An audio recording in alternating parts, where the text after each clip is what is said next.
Welcome back to our live training session here with our Honda EP3 Civic. Now, this training module, we're going to turn our attention into doing our full throttle calibrating and tuning.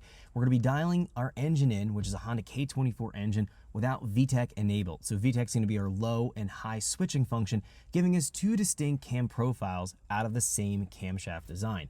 So we've looked at setting up our variable cam control, and we know that that's activated, and the PID gains and the feed forward were good from the last tutorial. We know our closed loop lambda seems to be behaving, tracking pretty well based on that last tutorial. We've dialed in our estimate table, our fuel injection timing, as well as our volumetric efficiency table using that quick tune function.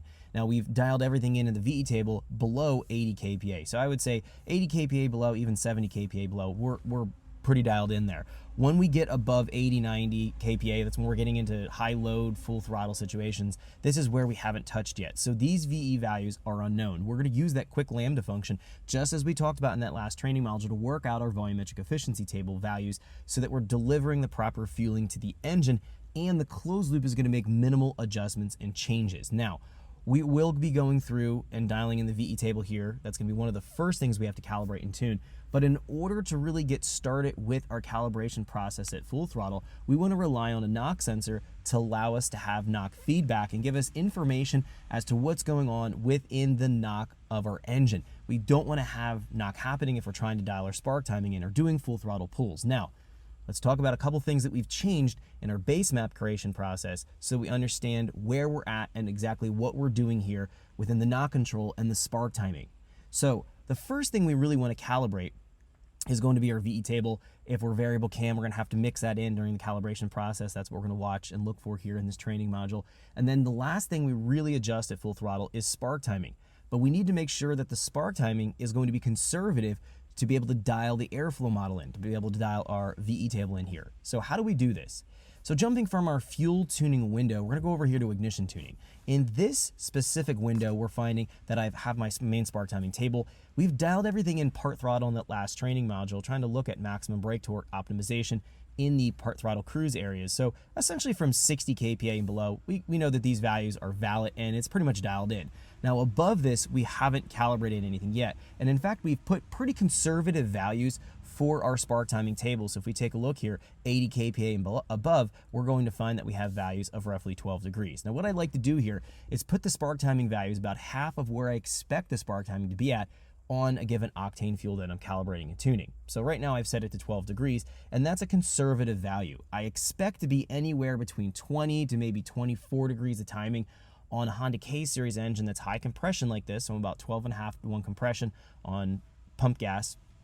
And we'll find when we put in a higher fuel, that's a higher octane fuel such as ethanol, we might be a little bit higher than that. But a higher compression K series engine, 20 to 24 degrees of timing on low cam or non-VTEC. Now, if you're stock compression, so your 10.5, 11 compression, that's typical Honda K20, K24 engine compressions, if it's all stock, you might have a little bit higher timing. You might be closer to maybe something like 25, 26 degrees of timing in your low cam operation. So 12 degrees is a good starting point. This allows us to know that we don't have knock or pre-ignition occurring, and it allows us to focus on dialing in our airflow model.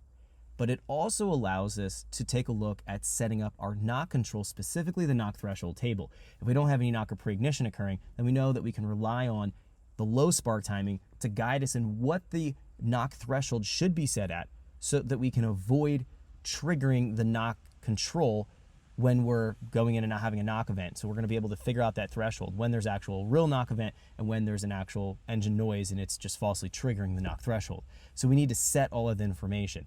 Now before we do that, we're gonna have to deal with setting up our knock frequency and making sure the knock system actually is going to be accurate in detecting knock, and we're gonna talk about that in a little bit. Before we jump into taking a look at setting up the knock control, and knowing now that we have our conservative spark timing here, we need to take one additional step because this is a flex fuel-based vehicle. Now, flex fuel is gonna allow us to add additional spark timing to gain a little bit additional cylinder pressure and allow us to gain some further engine torque and horsepower production out of the engine and do it in a safe manner. Ethanol fuel is going to have higher octane, and as a result, we're going to be able to push things a little bit harder on our spark advance and make a little bit more cylinder pressure in a controlled manner. Because we have the ability to vary our spark timing with our flex fuel option, when we're calibrating and tuning on pump gas like this, we want to make sure that we are not pulling from the ethanol-based or flex fuel-based spark timing table. There's actually two tables and it interpolates between the two. Now, we haven't done anything with the flex fuel-based control because we are on pump gas. However, my flex content is reading about 11-12% from my flex content sensor. So when we dialed in our part throttle cruise in the last tutorial, we may have inadvertently been pulling some of the spark timing, interpolating some of the spark timing from our other spark timing table. Let's look at that real quick. We want to make sure that we have zeroed out the ability for it to interpolate between the two tables. And in fact, we want to set both of the tables to the same spark timing values, even with the interpolation function or capability turned off, to make sure that we don't have anything going against what we actually program in our main spark timing table here. That's going to represent our pump gas fuel. Let's go take a look at this. So we're going to move from our ignition tuning window here over to setup and then go all the way over here into our flex fuel. Now under flex fuel, we have two target lambda tables. What we actually want to do is make our petrol lambda aim table the same as our ethanol lambda aim table. I rarely go and have a different target lambda on ethanol fuel compared to petrol. So let's do this real quick. I'm going to go in here and jumping into the table here, there should be an export function. There we go. We're going to export this to a CSV, and I'll say fuel mixture aim NA engine petrol, just so I give this a name. Then I can come into this table, just import that table into this ethanol target base table. So this is going to be if we're on pure ethanol, this is going to be if we're on pure petrol. So that's going to be the difference. And again, I don't want to vary my lambda target, so we want to make sure that these are the same.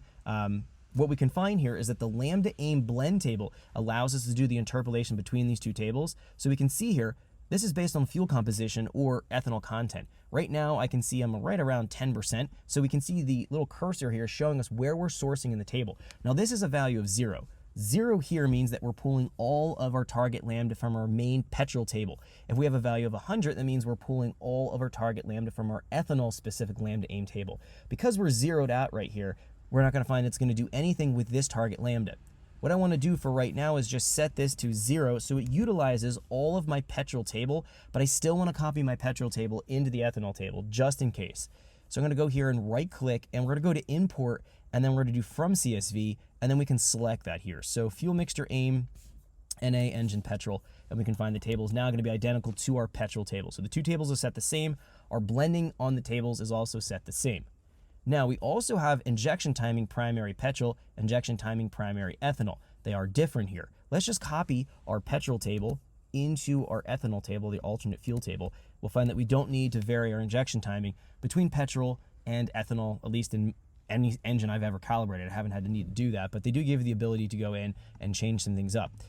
The injection timing blend table here, this is going to be what blends it between these two tables. Notice how the table's all set to values of 0. That's fine. It's not pulling anything from our other additional table here for the alternate fuel, but we want to make sure they're the same, just as good practice. Now let's go to our Flex Fuel 2 page. This is where the spark timing tables could be a problem. So take a look. Our main spark blend, same idea here. So this is our main spark petrol. This is our main spark ethanol. It can interpolate between these two tables based on the biasing factor we have here. 0 in this table means we're pulling all of our spark timing value from our main spark, from the petrol table.